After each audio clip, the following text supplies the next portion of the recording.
Lo devo dire? Sì. Allora c'era il funerale e c'era il morto naturalmente e il fratello. Il parroco sbagliava sempre il nome, invece di dire il nome del morto diceva il nome del Dio, il quale uscito di chiesa ha detto: credevo di essere bravo, ma così tanto non ho mai pensato.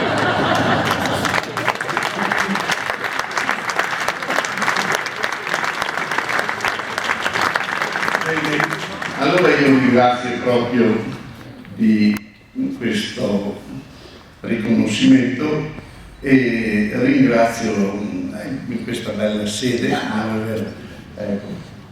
premio fondamentalmente è premio cultura. Veramente non sono proprio tanto dentro nella cultura, perché nella mia vita mi hanno fatto sempre e fino alla fine un tiro a carretta oppure, come dicevano qui nei nostri paesi, un bolla fora.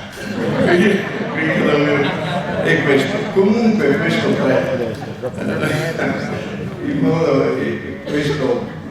premio, questo riconoscimento è dato a me in quanto parroco, perciò va alla parrocchia perché anche certi lavori sono ricevuti i soldi, non li avrei fatti, e perciò va alla parrocchia e va anche a certi collaboratori che mi hanno aiutato in un modo speciale. Io dico solo, quando sono arrivato qui a Oderzo ho avvertito subito che c'era un ambiente culturale particolare per la storia, per la bellezza della città, per le iniziative, per l'infinità di associazioni. Vedo qua bisogna che mi dia un po' da fare. E ho pensato un momentino che la cultura diventava un elemento importante in questa presenza. Che cosa viene a fare il parroco? Viene prima di tutto annunciare Gesù Cristo, non è vero? E vi dico la verità che c'è una gioia, non c'è più gioia di fare il catechismo ai bambini di quarta elementare che si preparano alla comunione.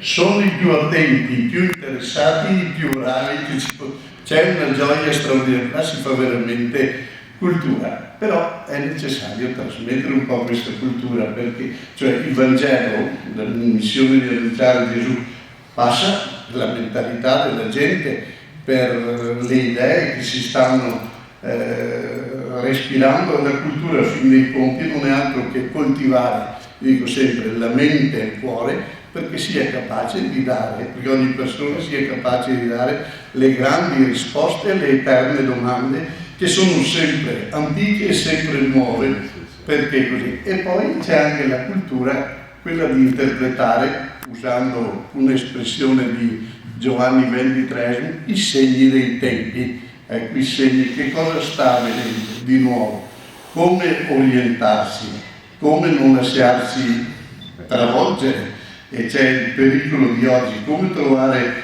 le strade. E allora non si può fare annuncio cristiano se non anche attraverso la cultura. La cultura è veramente indispensabile.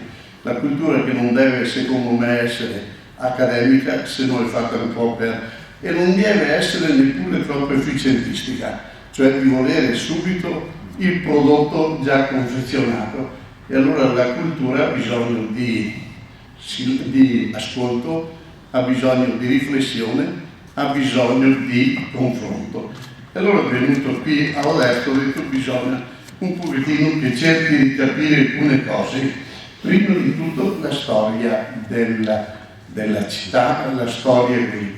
Ho trovato le prime serie, soprattutto ho letto tante volte Enovellis, Anali o Piterzini, ma poi anche ho letto per esempio il libro del commendator Mezzavilla, tutti i fascicoletti dattiloscritti dei nostri tempi tutto sommato, ma molto interessanti per conoscere. Cioè il primo elemento è quello di conoscere poi per esempio i testi di Arturo Benvenuti, che tutte persone che hanno creato la cultura, se vogliamo una cultura immediata, semplice, ma Maleale. E poi c'è stata tutta una serie di lavori, potremmo dire, di tipo culturale. Per esempio, uno dei primi lavori che ho dovuto sostenere venendo da Oderzo è stata la campana, una campana storica di Oderzo, che si chiama Marciola, perché è fatta dalla famiglia Melchiori, la quale si era leggermente sfesata, ma suonava su tutto il concerto falliva. E allora mi ricordo che abbiamo una campana che era stata buttata giù dai tedeschi per fare i canoni e che conteneva, per avere più risonanze, anche argento e oro. E allora abbiamo ricostruito un po' questa campana e è stato uno spettacolo per riportarla su nel campanile, una cosa meravigliosa. Anche quella faceva cultura. Poi c'era tutto il discorso dell'area dell'oratorio.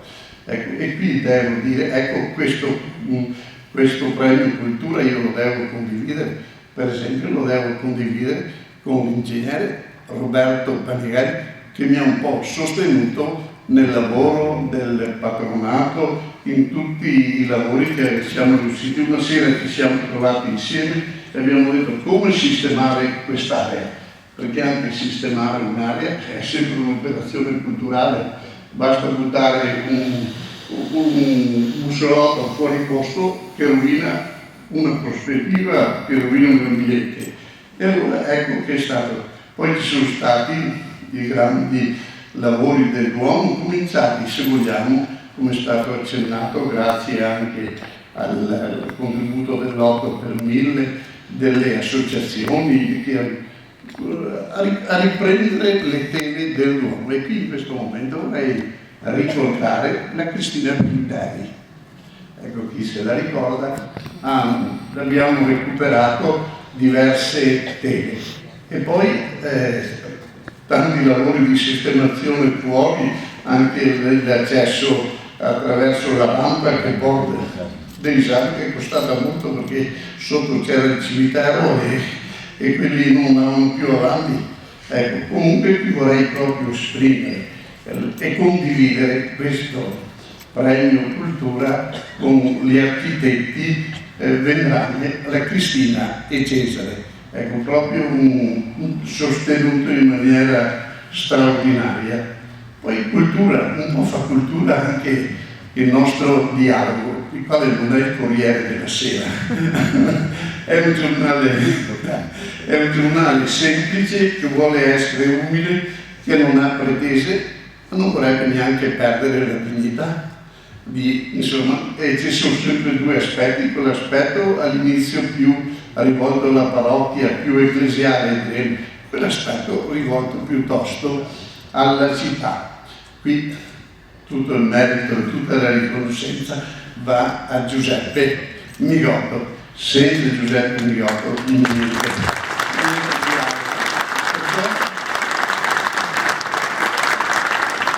È il premio da condividere, anche da condividere con loro. Tra poco usciranno anche gli articoli che ha fatto per 30 anni Mario Bernardi.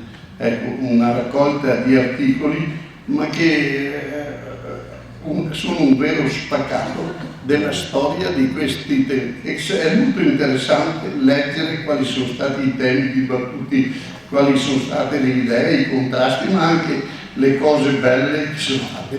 Poi è stato accennato prima al museo e all'archivio, grazie anche a Enos Club. Per me sono due realizzazioni molto belle, ma qua lasciatemi dire che la premio cultura lo devo condividere non per fare nepotismo, ma con mia nipote Maria Teresa.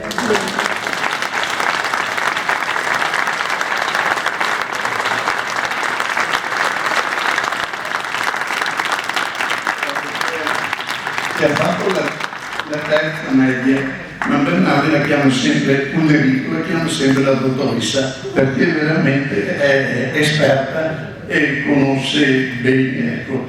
E poi direi che fare cultura è anche capacità di sentire, di ascoltare. Per esempio ho fatto delle esperienze straordinarie io, ascoltando certi incontri del liceo classico. Recentemente ho fatto un incontro su Segna, leggendo brani anche in greco, io straniero, in greco, con delle conferenze, quindi mi è piaciuto il fatto che ciò che studiavano a scuola veniva esportato nella vita, nella situazione concreta. Ecco, se potevo partecipavo sempre a questi incontri, anche quelli che ho fatto in piazza, interessantissimi. Mi ricordo una tragedia di Euripide mi aveva molto colpito sulla famiglia, sulle donne, ma liceo classico, ma qualche volta anche i bambini che recitano alla scuola materna fanno cultura, i bambini che festeggiano il 4 novembre o che qualche volta portavano i loro compitini o le loro fanno cultura. Io credo che fare cultura è proprio anche saper veramente recepire, ascoltare. E allora io concludo dicendo la famosa domanda di Dostoevskij: la bellezza salverà il mondo? Io dico di sì.